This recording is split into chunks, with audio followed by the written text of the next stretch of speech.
What's up, Israel? What's up? Welcome back, guys. Welcome back. Guys, look at this picture I took this week. Isn't it cool? That, guys, oh, we don't want to go that way. We don't want to go that way either.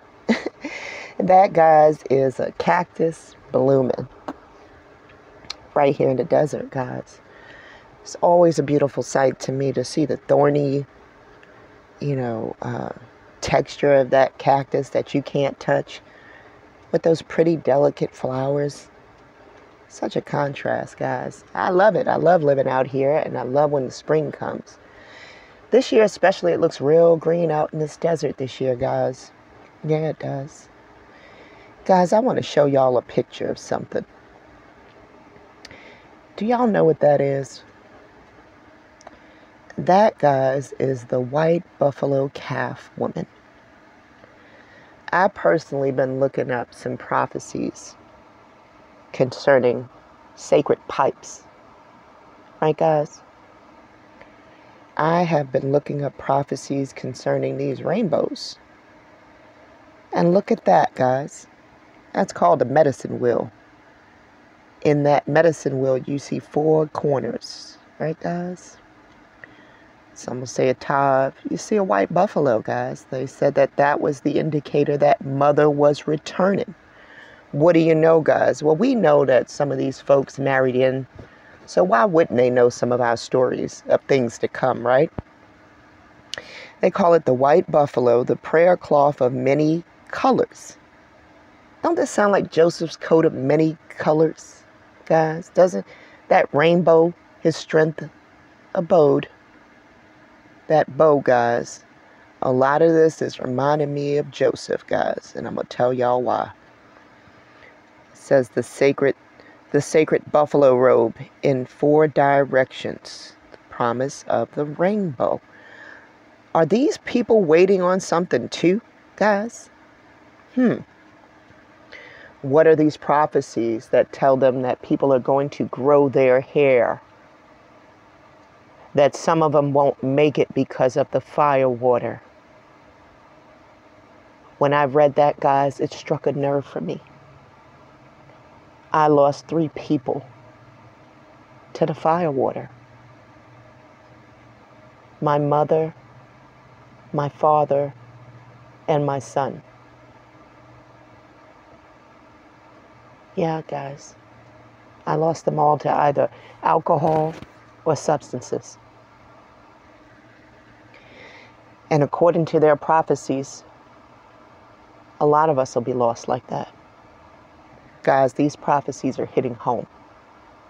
And guys, this coat of many colors, shout out to Jamaica Rebel. What's up, guy?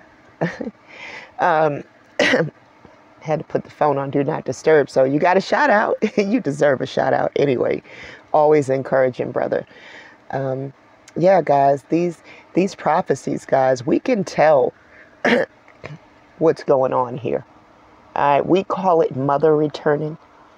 These people say that mother entrusted them with a sacred pipe. Interesting. That the rainbow warriors returning will speak to the flowers. Guys, I spoke to a flower earlier this morning. Sure did. Look at this here, guys, though, real quick. I want to talk about this rainbow, guys.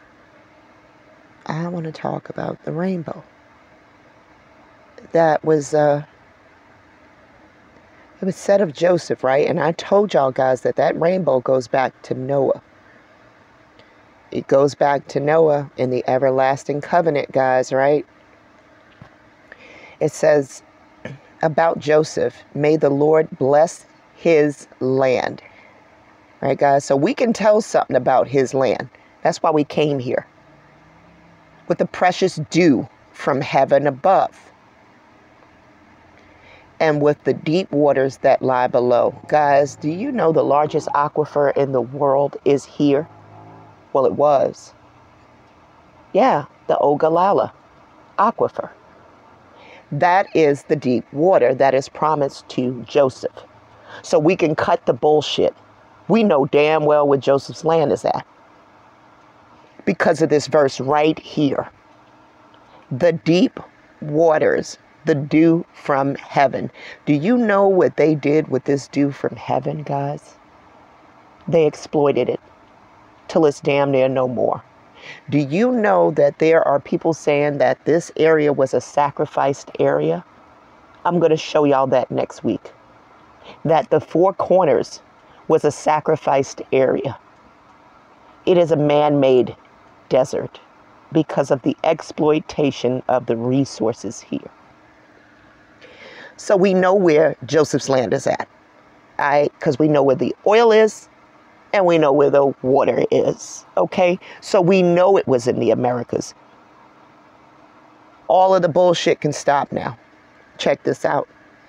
With the best the sun brings forth and the finest the moon can yield, with the choicest gifts of the ancient mountains. These mountains here, guys, are ancient. And the fruitfulness is that oil, guys, of the everlasting hills. And with the best gifts of the earth and its fullness. Let those rest on the head of Joseph. In his majesty, he is like a firstborn bull. Guys, that's the buffalo. With his horns of a wild ox, with them he will gore the nations, even those at the ends of the earth. Such are the 10,000s of Ephraim, such are the thousands of Manasseh, guys. So thanks to this reference to the deep waters and the precious dew, we know exactly where Joseph's land was at. It was right here in the Americas. The Ogallala Aquifer is Joseph's, guys. It's the largest in the world. The best that the earth has to offer had to go to Joseph. We have the largest silver mines. You have the largest water reserve. You have the largest petroleum reserve. You have the everlasting hills, guys. It's right here in the Americas. All right, guys. So let's keep going. All right, guys. I want to talk about this. Why was it given to Joseph? Joseph was going to be trusted to protect it. Joseph was not going to over-resource. We proved that. How did we prove it? Joseph rescued Egypt from the famine because it didn't over-resource, because he knew how to stockpile and save for a rainy day. This article right here, guys, is going to refer to the earth as a living organism. I like that. I like it a lot because in 2 Ezra 10, the earth is referred to as a living organism. The earth is referred to as having lost more sons than any one mother could ever imagine. Remember, I started this telling you guys that I lost my mother, father, and son to the fire water. Start researching these Hopi prophecies. And you tell me, am I losing my mind? They want you so disassociated from this information. They want you to see, they want you to picture those old movies that they show you with these people in teepees. All right, guys? They want you disassociated from this information. Look at this. When a mammal is hot, it sweats to cool itself. If you nick your skin with a knife, the skin will scab and heal. Lovelock and Margulis argue that our planet has a similar process of self-regulation, which arguably makes it seem like the earth itself is alive. The idea wasn't unprecedented in human history. The fundamental concept of a living world is ancient. A science journalist and author of the upcoming book, Becoming Earth, How Our Planet Came to Life. The book explores all the ways life has shaped our physical world, and in doing so, inevitably revisits the question, is Earth alive? If the earth is alive, guys, and if the earth is a stone, guys, and we trace that back to Eve, the mother of the living, what are they telling us? I'm going to let your brain work, because I know what it feels like it's telling me. Let's keep going.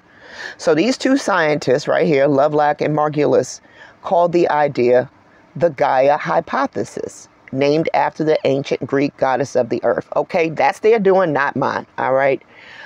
They decided to name it the Gaia hypothesis, right? But shout out to their hypothesis, right? Because without it, we wouldn't know that people are out here trying to discover, is the earth a living organism? They say it was openly mocked by many in mainstream Western science for many decades. The hypothesis was considered kind of this French sort of woo-hoo idea, because for biologists, they say life is a specific thing. It's typically thought of as an organism that is a product of Darwinian evolution by natural selection. And Earth as a planet does not meet those criteria, all right? It didn't help that the original articulation of Gaia granted Earth a certain degree of sentience. The hypothesis argued all of the living organisms on the Earth are collaborating to deliberately create a climate that's suitable for life. All right, this article says that everything on Earth is working in sync with each other, right? So one of the Hopi prophecies specifically talked about a certain people starting to grow their hair, that it was specific to the return of Mother. And I think that's real interesting based off of this statement. So is our hair collectively working with our environment, guys? And we didn't know that. But this is a story for another time, right? I'm not going to get too science on y'all. All right. But yet this idea has persisted for a few reasons. Scientists have never been able to precisely define what life is. So it's been hard to dismiss the hypothesis completely. All right. All right. It says life was collaborating to transform the earth. All right. Anyway, I only brought this article in to show you that, look, I like this sentence right here. I got to get to this. Okay, this scientist right here found, right here, we're right here, guys. In the years since the hypothesis was first introduced, scientists have uncovered more connections between biology, ecology, and geology, which make the boundaries between these disciplines appear even more fuzzy. The Amazon rainforest essentially summons its own rain. That's why I'm trying to tell you. It's summoning the rain. It's somehow creating some sort of force field that's pulling it towards them. So that's what I'm saying, that this collective, this collective frequency that they're talking about in this article, where the creatures of Earth are collaborating with what's around it. You're going to see the Hopi later on talk about the rainbow warriors who are supposed to grow their hair. All right. That reminds me of like collaboratively working with the environment around you without even noting that you're doing that.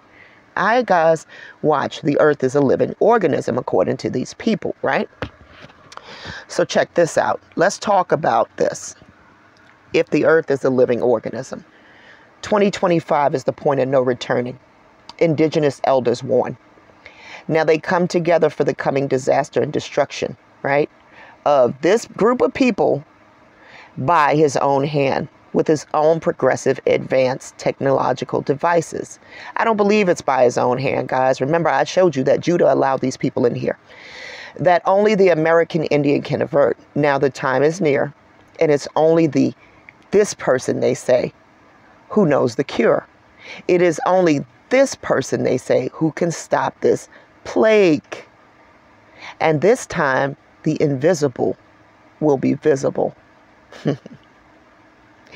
And the unheard will be heard. Right, guys? And we will be seen. And we will be remembered.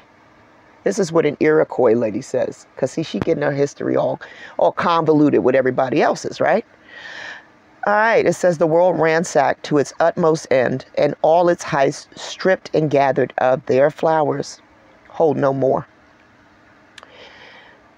I once asked a remarkable Dene Navajo elder what he was working on. He answered, we're preparing for the next 500 years. Bewildered, I asked, are we going to be here in 500 years? He answered, we will. I don't know about you guys.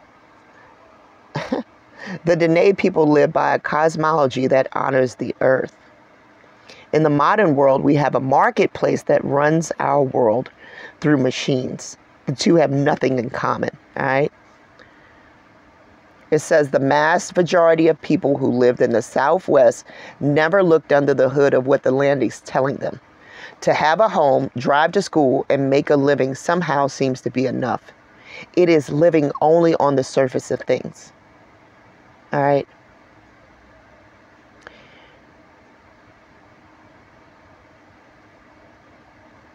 My phone is freezing on me. Okay.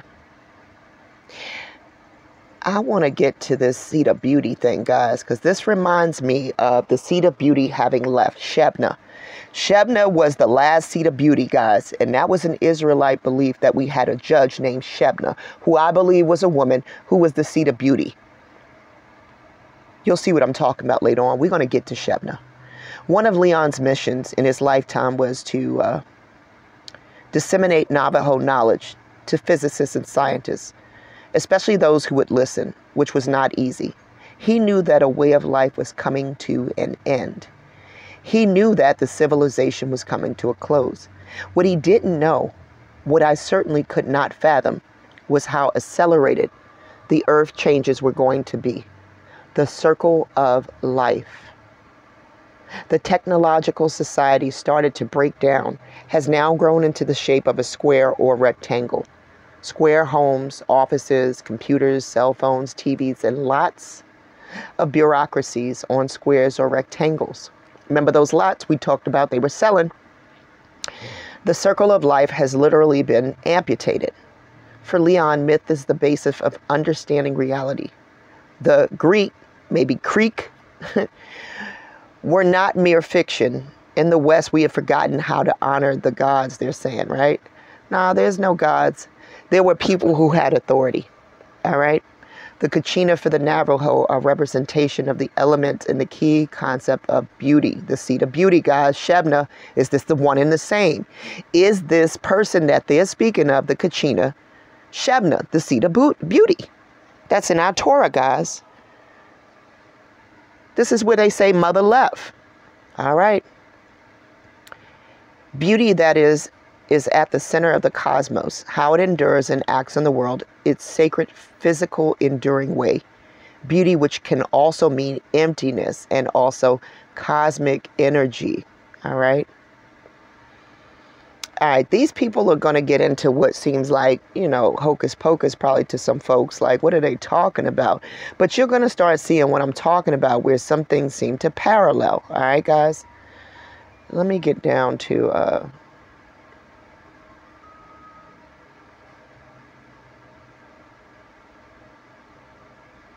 I want to get down to, here we go.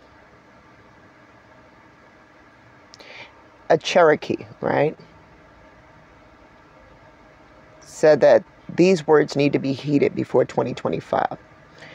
All right, it says the people now see that this man has no perspective on his own world. He doesn't see that it's coming to an end. To see the end coming, you have to be able to step back, to not be a part of it, to see the whole cycle.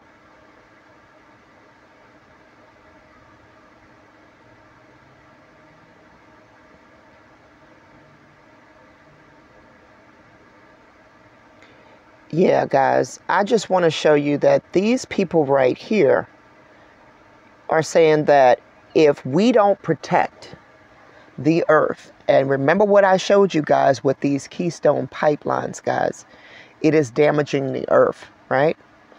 If we don't protect the earth, that a reckoning is coming, right? They're saying those people will be swept off. Doesn't that sound a little bit like what I told you guys in Isaiah? Where we talked about, and forgive me guys, this is my second recording. The first one I didn't record any sound for whatever reason, guys. So I'm a little bit wiped out. I'll have to be the first to tell y'all. And my thoughts are a little bit scattered. But the reason why I brought up some of these prophecies is to show you that some of what we've already talked about here on the front line is what's being discussed in some of these prophecies. The fact that we're waiting on Mother to return, The fact that Eve is described as mother of the living, guys. The fact that Joseph Bow, remember I told you that that oil source looks like a tree underground. I'm bringing all of this to you guys to show you that this land that we've been given, it's alive. Or it was. And it's starting to seem like we've made it very sick. All right? By all of the drilling. No one is protecting it anymore. And as a result of it not being protected, these people are saying it's damaged beyond repair. I want to go down. This guy, Thomas, right? This lady does this article. When I first heard Thomas's words, I received them mainly as stories. Warnings about Western man's way of life that was out of balance with the Creator's law. A law that was once the very basis of our own Declaration of Independence. An indigenous group has disappeared every year since 1900s, right? What unique and immemorial relationship with existence has humanity expunged in the name of progress? The answers are starting to haunt civilization in ways we can't measure. The Hopi have been trying to get the message to the United Nations for years. They would succeed in addressing the General Assembly, but their voice would fall on deaf ears. Just like mine is probably going to, when I tell y'all that this pipeline was not supposed to be being exploited, right? Let's keep going down. All right, it says the elders believe that if the U.S. government continues to impose its jurisdiction and its way of life, not only will traditional Hopi way of life and the covenant, what covenant, guys, with the Creator be compromised, but mankind's very survival will be jeopardized. See, they think they're still in the covenant. Our book tells us it's been broken. But why would they think they're in a covenant? Because these are some remnants of Judah, guys. But mankind's very survival will be jeopardized. Mining at Black Mesa, just north of the Hopi Reservation, has extracted much of the uranium that was used for fuel in their wars. All right? Hopi elders knew that the coal and uranium, if extracted, would upset the balance of the earth. So they've yanked this stuff out of Mother Earth, like I told you, out of our land. They've yanked it out of the land. All right. And they really don't understand the consequence of doing such. They're going to tell you that this is climate change. This ain't climate change. This is pulling out resources out of the earth that keep the earth in balance. All right. This is what they've done. So let's keep reading. And who allowed them to do this? Who allowed people to come in here and resource the stuff we were protecting? Judah did it, guys. I done told y'all that. Let's keep going. All right, it says Hopi elders knew that the coal and uranium, if extracted, would upset the balance of the earth. Draining the aquifer. What did I start with, guys? That aquifer used for mining affected the rotation of the earth. All right. Is the inexorable drought of West, partly due to the drying up of the vast underground body of water. You know what they asking you guys? Is Arizona, Nevada, parts of Utah, is all of this place now desert-looking land because they've been sucking up the waters, right, guys? These waters, these, hold on, let's go back to the verse. These ancient waters, the dew from heaven, right, guys, that was bestowed to Joseph. This is what they're asking you. Did the sucking up of these deep waters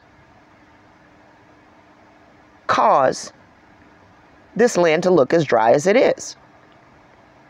Yeah, it absolutely has. That's what they're asking you, guys.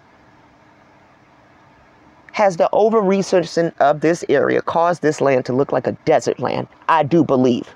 Do you think that Joseph had the best lands and the Creator gave him a desert? Hell no. He took them out of the desert to give them what was the promised land. This land is now a desert because of man-made greed.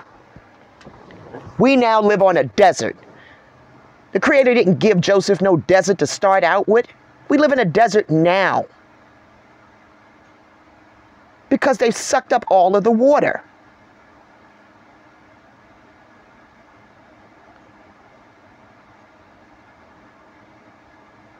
Look at this. Let's keep reading.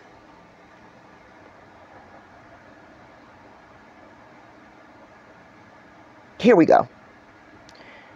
Is this side of the world looking like this? Is the western half of the United States, as dry as it is, looking like that because they've sucked up the underground water? Yes, they have. And yes, that is the reason. It says the drought of 1996 was the worst in memory. So much so that the Hopi did not bother to plant corn. Y'all gonna understand, they plant corn dry. They didn't even bother to plant dry corn. At the time when deserts and floods and fires are spreading all over the world, it's worth paying attention to the teachings of the Earth's preeminent dry farmers. I told y'all they were planting the corn dry, but that year they didn't even bother to plant it. Caretaking is at the center of the native people's concerns for the millennia. Not these people, because y'all let them in. It was at the center of Joseph's people. But today they have lost the power, we're right here, to fulfill their true role. Native title to the land was based, according to the Hopi, on caretaking. What did I tell you guys? Their home was not based on conquest, as they knew that any empire built on conquest would inevitably crumble. That is what we are seeing today. True title was implemented by the forces that give life. As we can plainly see today, America and the world are reaping the results of conquest. Extraction, right? Extracting the resources and subjugation of the land and its first people and other species on whom we depend for our survival. The results will be played out in our lifetime in a world where rulership can be seized by the strongest army. What did we talk about, guys? Fulfillment of our trust as caretakers. The Israelites were the caretakers, guys. That's why that rainbow's connected to us. Requires that we learn how to place wisdom in power. This is why the women were in power, because the women would have known not to over-resource these wells. And I'm going to prove that to you guys when I link Rachel, the ewe lamb, to those 7 ewe lambs that Abraham left behind to prove that those wells were his. All right. It says the Hopi are the tribe never to have signed a treaty with the dominant power, the U.S. The very coal, right, guys? I showed y'all that in Shoal Creek, that lay under Hopi and Navajo land was being dug up. How many people in our crowded cities realize that much of their electricity and economic ventures depend on the exhaustion of finite resources, right? Because we're going to run out of this stuff that were held together by an increasingly tenuous ecological web. Now, with the heat dome over the West and the pandemic, many more are about to find out. All right. It says the very economic structure of our time was based on commercial dominion over Aboriginal people all over the globe.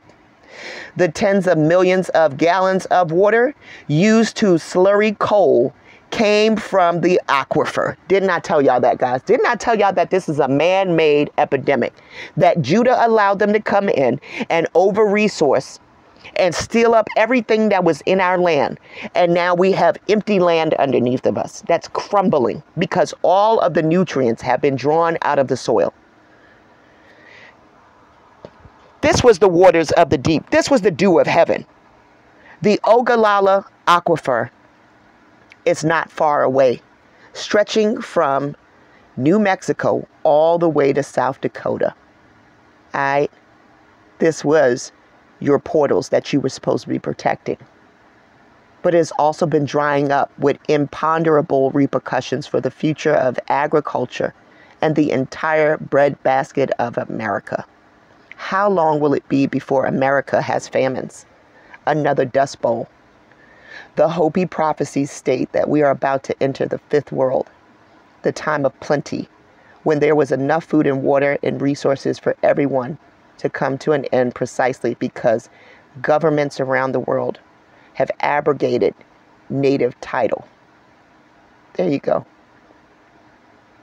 The devastation unfolding could be incalculable.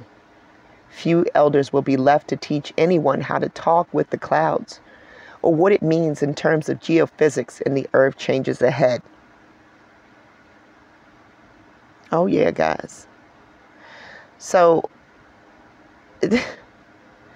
this is, the time is now, guys. The time is now. Listen to this. We face a more radical change. We're right here in civilization than has ever occurred in the human time frame. The elders have warned us that the dominant society, so very bent on subjugation and extraction of resources, what did I say, has stirred the underground serpent, which is bound to wreak future military and ecological havoc. What they call it, gas, chaos. Already the signs are here. What are these signs, guys? What are these signs? Let's go find out what these signs are. Let me show y'all some of what they said would be the signs. Let's see. The whirling rainbow prophecy. To the Navajo and the Hopi, the swirling or whirling rainbow woman is the bringer of friendly rains that nurtures the three sisters, corn, squash, and beans, during the summer so that people will be fed. Many times an image of the whirling rainbow is created in sand paintings, they says, right? The whirling The whirling rainbow woman comes from all four directions. Reminds me of the four corners. And I done told somebody before that the swastika just reminds me of the four rivers out of Eden, right? The four rivers out of Eden, guys. That curves like a swastika, covering all directions. The outside of the sacred circle is protected by another whirling rainbow woman, bending her body in space below, creating a cup shape to catch the rain and protect the circle. Without the rain, the three sisters will die, and the people will not be fed. That would include the animals too, guys. The rainbow race stresses equality and opposes the idea of a superior race that would control or conquer other races. All right, the rainbow race will bring peace, the unity of all colors, all creeds working together for the good of the whole world, right? I'm only here for this rainbow reference, right? Listen to this. When I lived in Mexico and worked with the grandmothers, the Dreamtime Buffalo Society, or Sisterhood, had many prophecies derived from seers and dreamers that had come down through the ages. The prophecy of the whirling rainbow was very specific. When the time of the white buffalo approaches, the third generation of the white-eyed children will grow their hair and speak of love as the healers. Now, mind you, these are the people, right? These are supposed to be the people. These are supposed to be indigenous people, speaking of some different people that's supposed to come. Y'all don't find that interesting?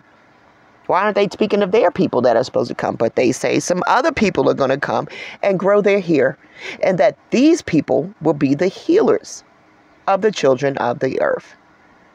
These children will seek new ways of understanding themselves. Yeah, maybe they won't see themselves as subjugated anymore or oppressed.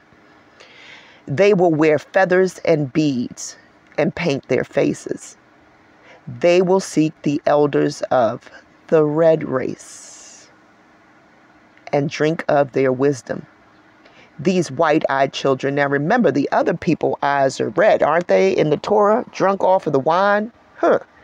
Would these white-eyed people just be people that aren't drunk off of the wine? Quite possibly. The white-eyed children will be a sign that the ancestors are returning in white bodies, bodies of light, but they are red on the inside. They will learn to walk the earth mother in balance again and reform the ideas of the white chiefs. These children will be tested as they were when they were red ancestors by unnatural substances like fire water to see if they can remain on the sacred path. The generation of flower children have moved through this part of the prophecy. Some have remained on the sacred path. Others were lost for a while and are now returning to the natural way of being. Some were disillusioned and have forgotten the high ideals that gave them life when their hearts were young. But others still are waking up and quickening into remembering.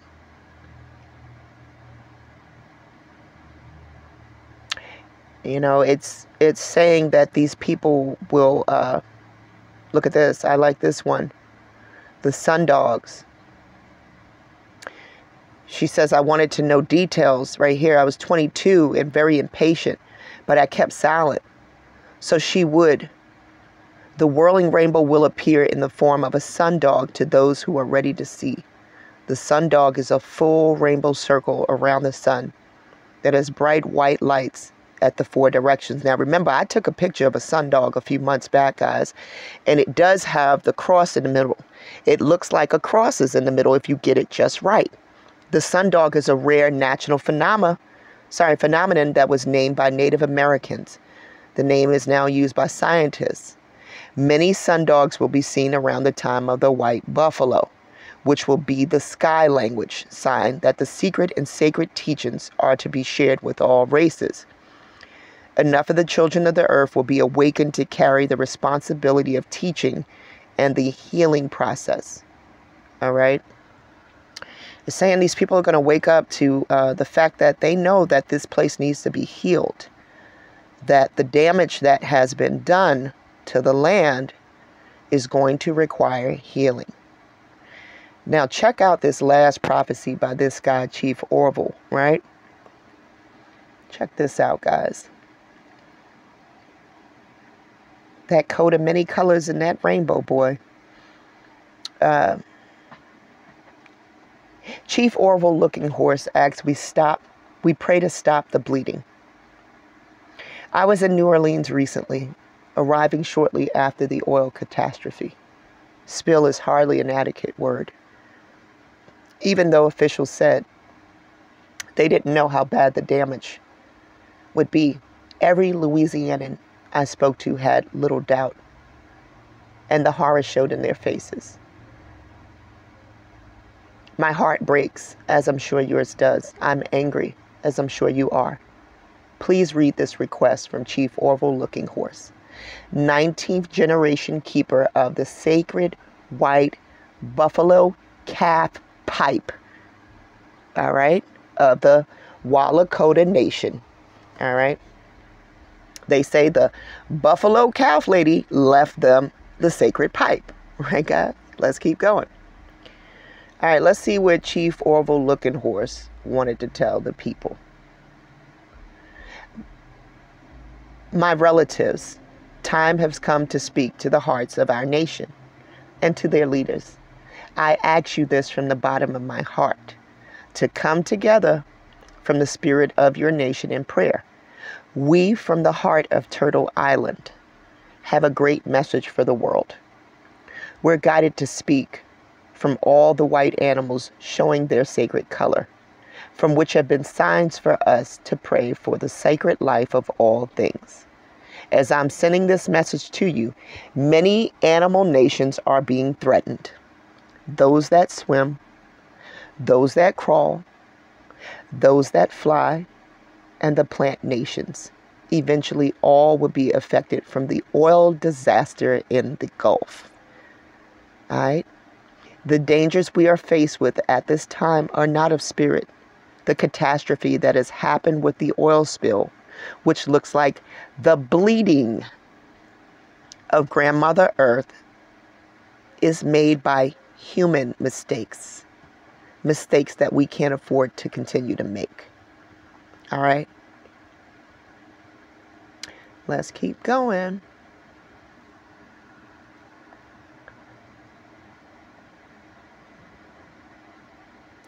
I know in my heart right here, there are millions of people that feel our united prayers for the sake of our grandmother Earth are long overdue. I believe we as spiritual people must gather ourselves and focus our thoughts and prayers. No, what we need to do is stop these people from over-resourcing by any means necessary, quite possibly. It's looking like what we should be doing. This is a passive way of dealing with it. When you leave the back door open for people not entrusted with the land, this is what happens to your land. All right? You ever let somebody in your house who ain't helped you pay for anything? Huh? Yeah, you've lived to regret that, haven't you? Most likely. So, guys, this is nothing different. The Creator entrusted this land to Joseph and his people because they were protecting it, as I said. Judah saw dollar signs. Judah let the gate open. And then what did they do? Snatch it from Judah. Watch this. We ask for prayers that the oil spill, this bleeding, will stop, that the winds stay calm to assist in the work. Pray for the people to be guided in repairing this mistake, that we may also seek to live in harmony as we make the choice to change the destructive path we're on. Do you guys understand that this man is referring to our land as bleeding? That the land that was entrusted to Joseph, guys, with the precious dew from the heavens, is being exploited. That this land was not once desert land, according to this verse right here, but it now is. That this land is riddled with holes from abandoned wells, from what Judah allowed them to come in and do. That they say this woman is returning, guys. Sounds like a daughter of Zion type of figure, guys. And that there's a coat of many colors. There's that 4 directions, guys. There's those 4 corners. And that there's a promise of the rainbow. Well, ain't that funny? Because Joseph is linked to the rainbow. His bow abode in strength. Guys, we're going to keep digging on some of these prophecies and looking for these parallels. I hope that I did a good job today showing you guys that Israel was in fact the steward of this land. And that as a result, our land has been pillaged. It's been plundered, robbed. Much love, guys. Thank y'all for watching. I'll see you guys next week.